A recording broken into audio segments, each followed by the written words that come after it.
My name is Jewel. I'm a 62-year-old single mother, working part-time now. I'm up and about before the sun rises. Today, I have an early morning shift at Walmart. Good morning, Jewel. My colleague Sarah greets me with a smile. I smile back as I head to the cash register. This job is tough, but I'd do anything for my grandson Tommy. As I ring up items and bag groceries, I chat with the regular customers. This job means more than just a paycheck. It's a precious place where I feel connected to people. After my shift, I hurry to my son Daryl's house to look after 3-year-old Tommy. Grandma. I hear Tommy's little voice.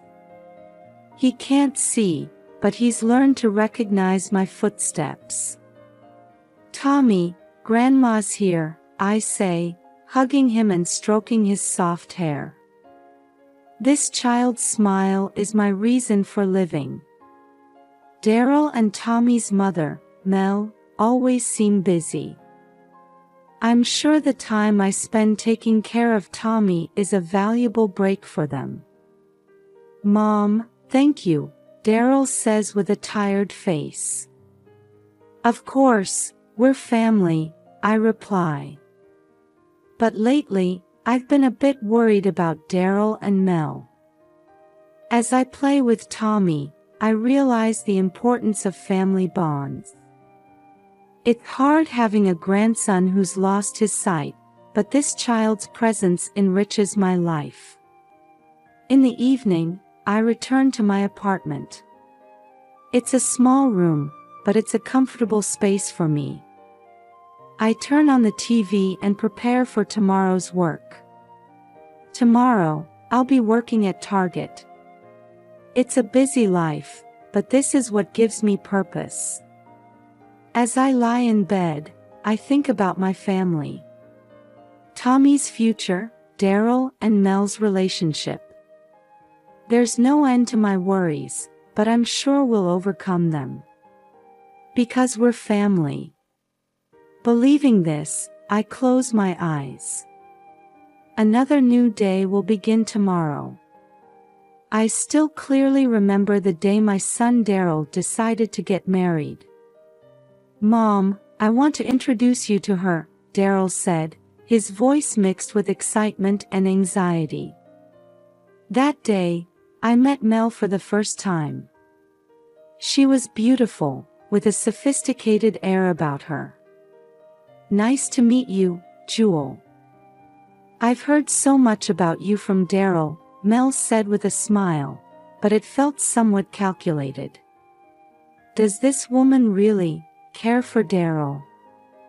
When the wedding preparations began, Mel insisted on a luxury brand dress and an extravagant venue. Her family is wealthy, Daryl said. They're covering all the expenses for the ceremony. Is that really true? Something feels off. On the wedding day, Mel's parents were nowhere to be seen. They couldn't make it due to work, Mel made a light excuse. My sense of unease was right on the mark. Later, we found out that Mel's wealthy family background was a lie. She had been deceiving us about her origins. A year after their marriage, Tommy was born. When I held that tiny baby, my heart was filled with joy. Congratulations, Daryl, Mel, I said, tears in my eyes. However, that joy didn't last long. When Tommy was 6 months old, we found out there was a problem with his eyesight.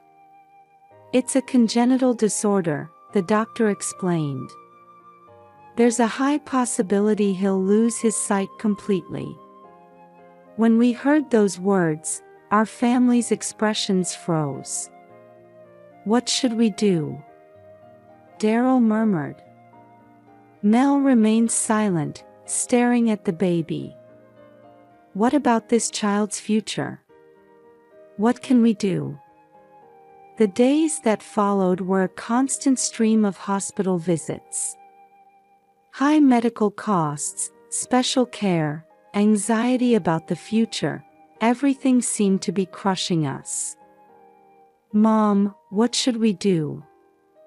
Daryl's voice was filled with despair. I hugged his shoulders and said firmly, "It's okay. We'll get through this as a family." However, contrary to those words, anxiety was swirling in my heart too. Mel's attitude was gradually growing colder, and cracks were beginning to form in her relationship with Daryl. What will become of our family?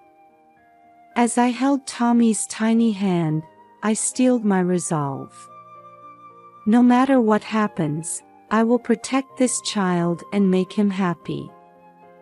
That became my mission. The shape of our family was changing, and new trials were waiting for us. But I didn't know yet.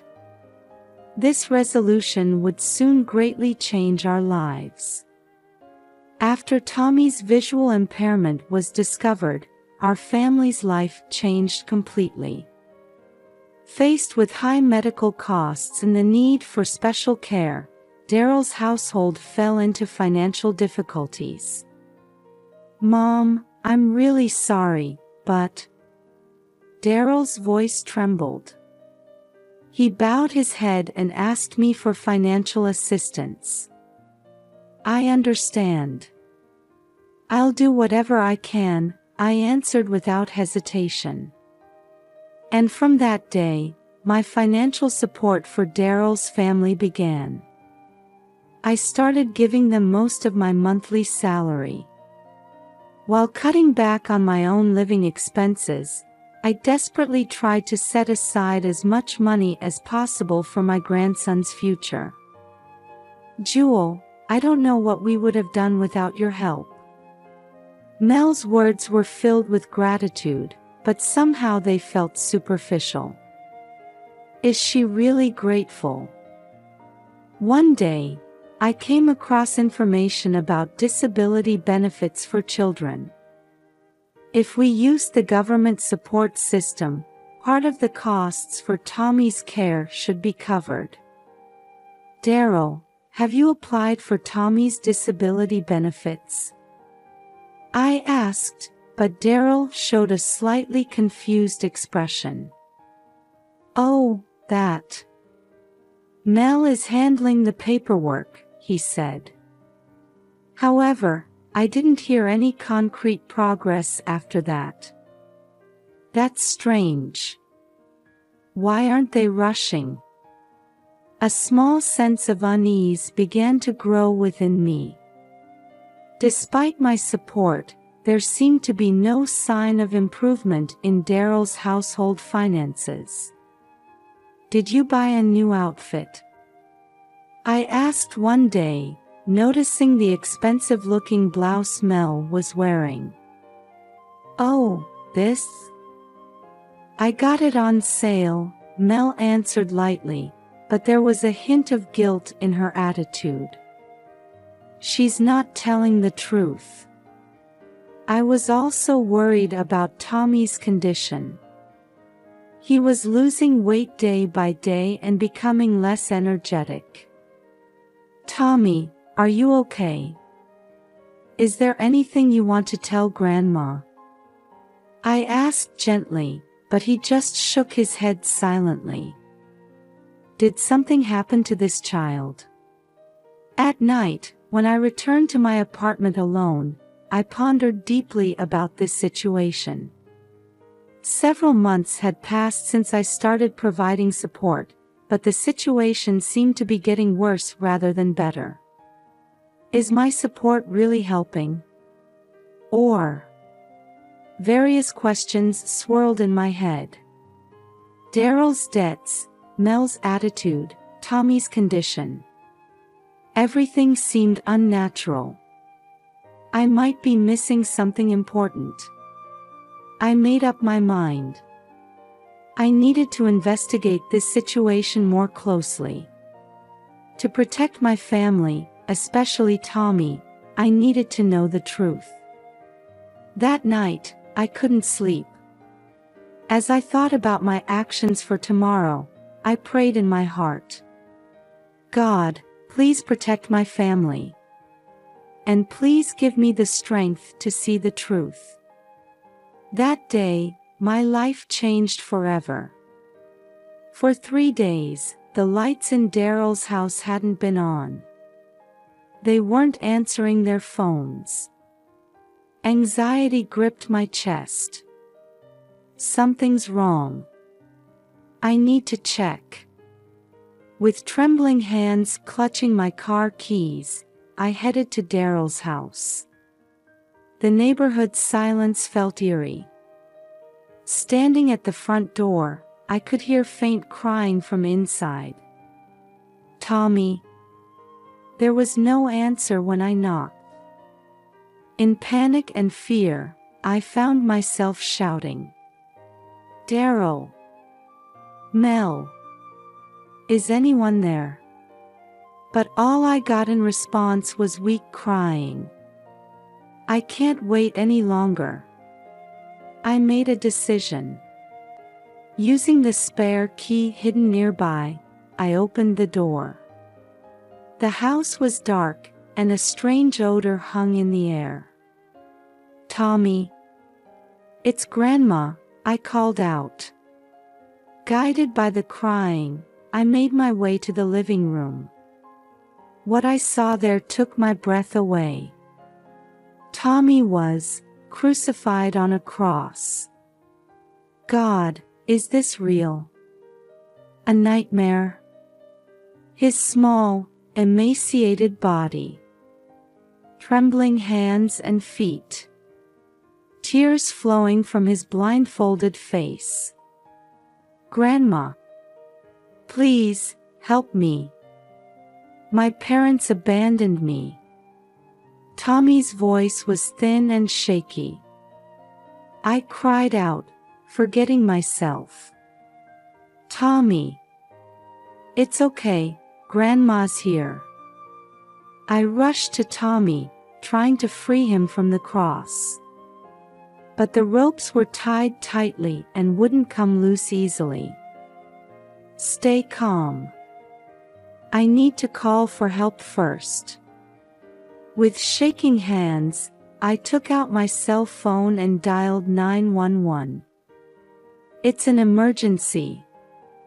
My 3-year-old grandson, he's being abused. Please send an ambulance and police right away." As I gave the operator the address, I kept talking to Tommy. "Tommy, it's all right now. Grandma's here. I won't leave you." Tommy's body was cold, and he seemed to be suffering from dehydration. "Water. I need to give him water." I rushed to the kitchen to get a glass of water. But what I saw there shocked me again. Used syringes were scattered in the sink. Could it be drugs? A terrifying speculation crossed my mind. But Tommy was the priority now. As I gave Tommy water little by little, I gently stroked his body. "Tommy, take it slow. Just breathe deeply." I could hear sirens approaching. The ambulance and police had arrived. "Over here. Hurry." I called out, rushing to the front door to guide the paramedics in. 3-year-old male, visually impaired. Suspected dehydration and malnutrition. The paramedic quickly assessed the situation and began working to rescue Tommy. A police officer started questioning me. "Do you know how long your grandson has been in this condition?" I couldn't get in touch with them for 3 days.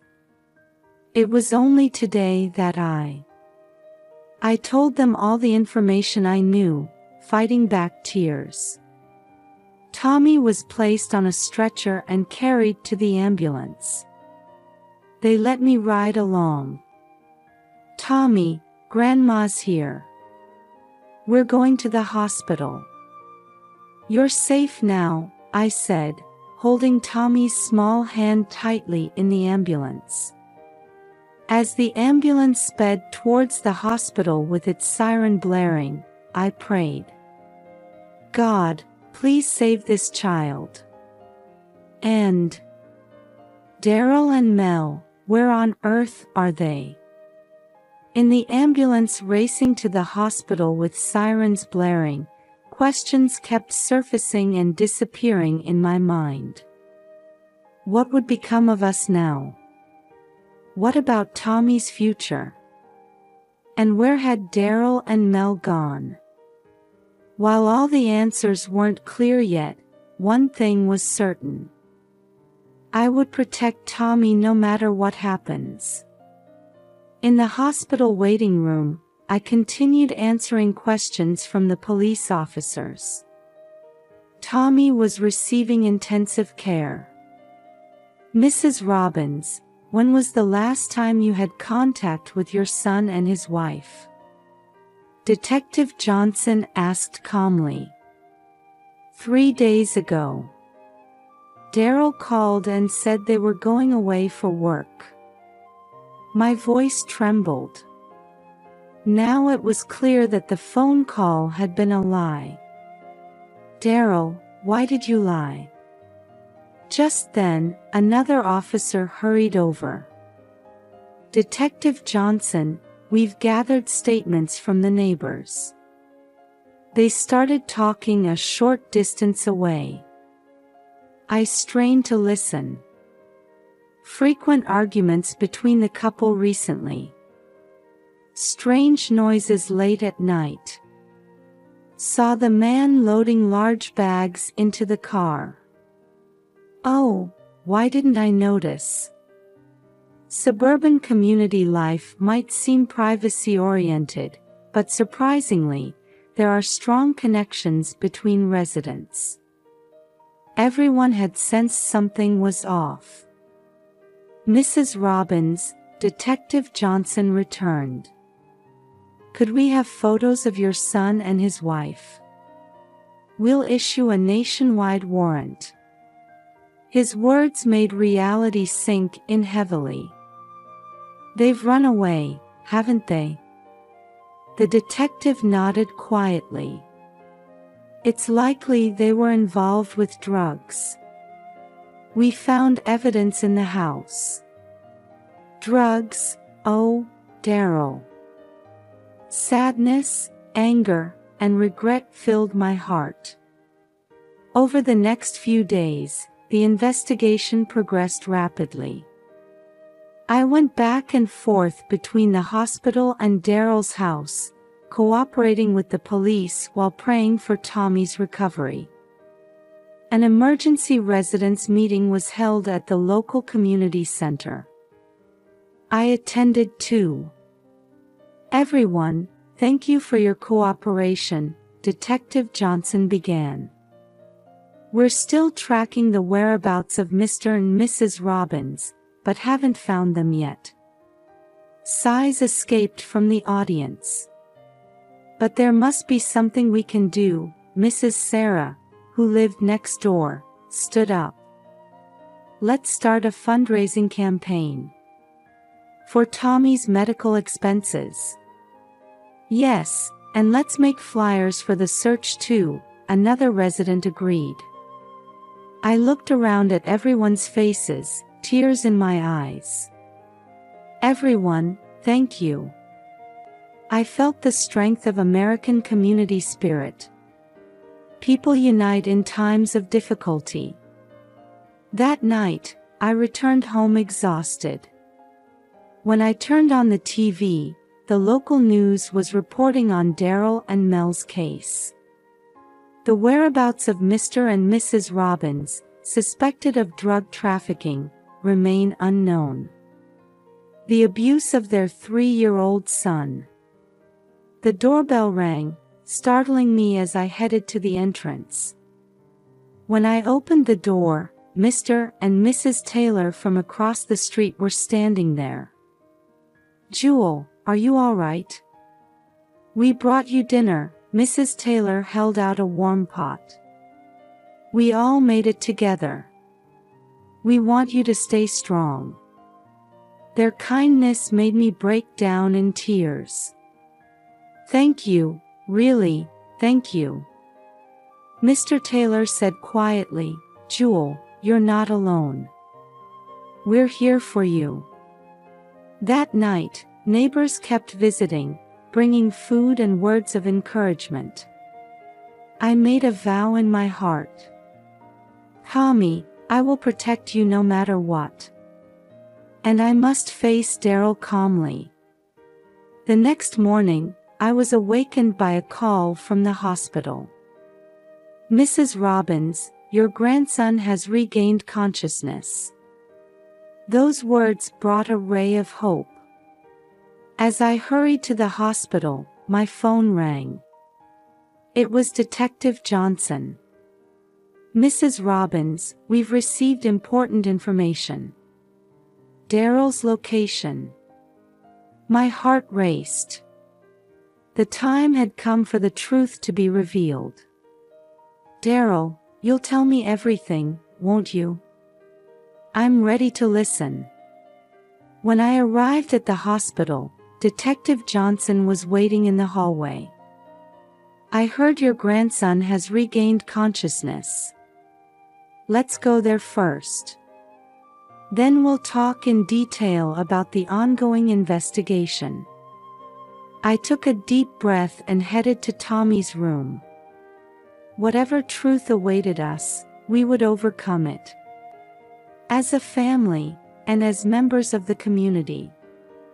In the interrogation room at the police station, I sat on a hard chair, staring at Daryl's figure through the glass in front of me. "My son, why?"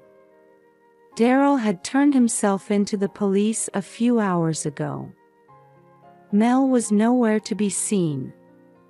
Detective Johnson quietly spoke to me. "Mrs. Robbins, are you ready?"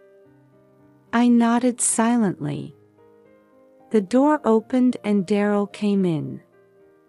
Seeing him, emotions clashed violently within me. Anger, sadness, and love.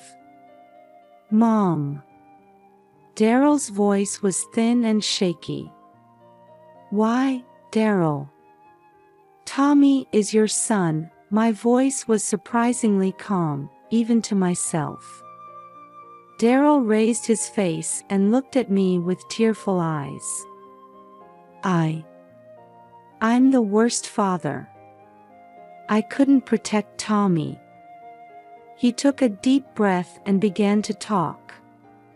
"It all started 3 years ago when I met Mel. She was charming, and I was infatuated. But she had a dark side." Daryl confessed to financial difficulties and his dependence on Mel.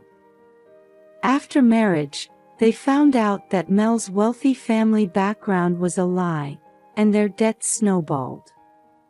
When Tommy was born, we panicked. Caring for a disabled child, high medical expenses. Daryl's voice choked. "Mel said, if we sell drugs, we can make money in one go." "Oh, Daryl." At first, I refused. But we were being chased by debt collectors. We couldn't even pay for Tommy's treatments. Daryl's voice shook. I listened, holding my breath. It was supposed to be just once. But when the money started coming in, we were blinded by greed. He covered his face with both hands. Mel gradually became cruel. She started saying, "Tommy is a burden." Anger welled up in my chest. "That woman, I can't forgive her. One day, Mel started giving drugs to Tommy. At Daryl's words, I stood up involuntarily. "What did you say?" Detective Johnson placed his hand on my shoulder, quietly urging me to sit down. Daryl continued, tears streaming down his face. "I couldn't stop her. I was a coward. I just did whatever Mel said." He looked up, staring straight at me. "But that day, when I saw Tommy being tied to the cross, I came to my senses.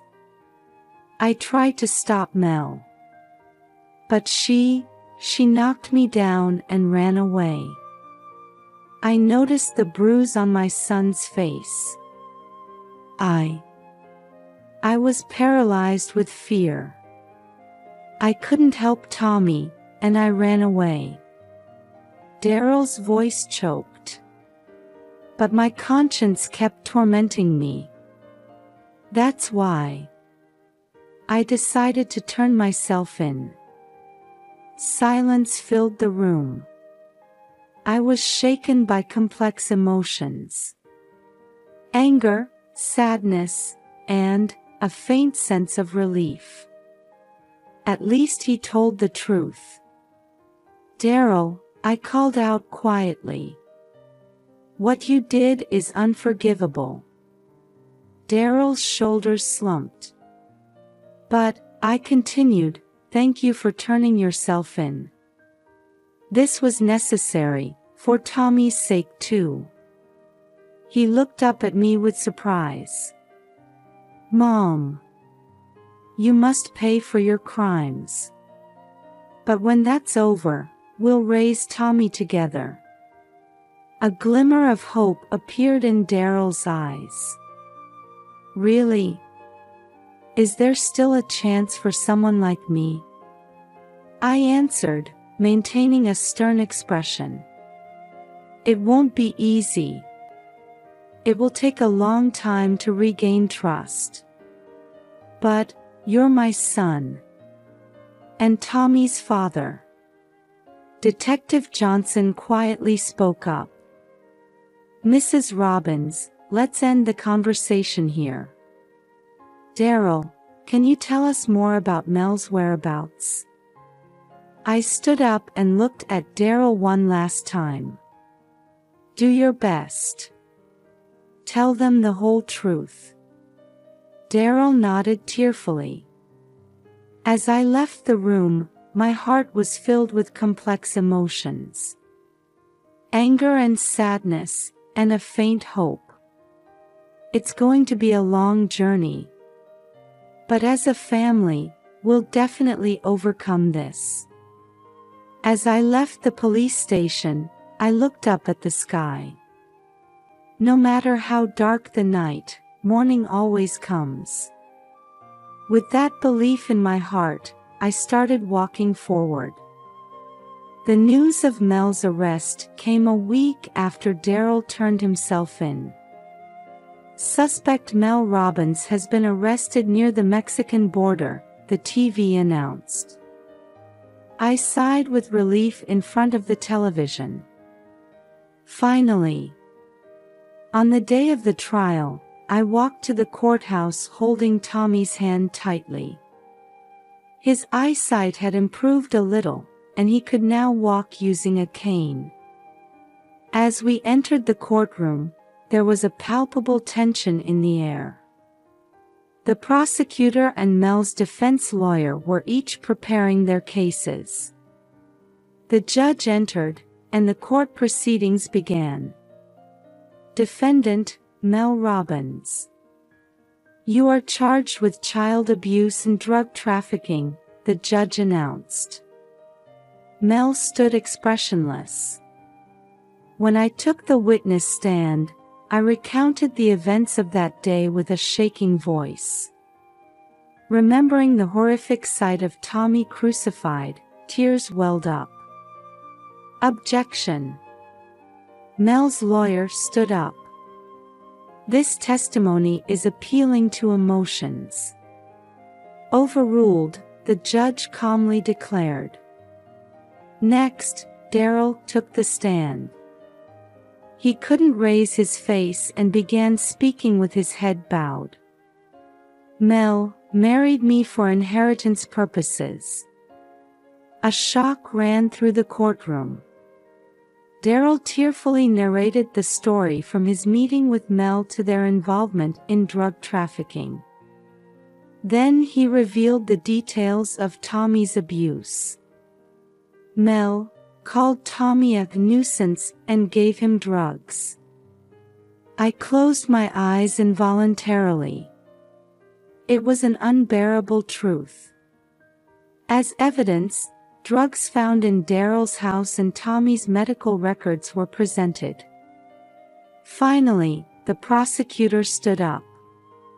The defendant, Mel Robbins, abused the most vulnerable child and trampled on his innocent soul.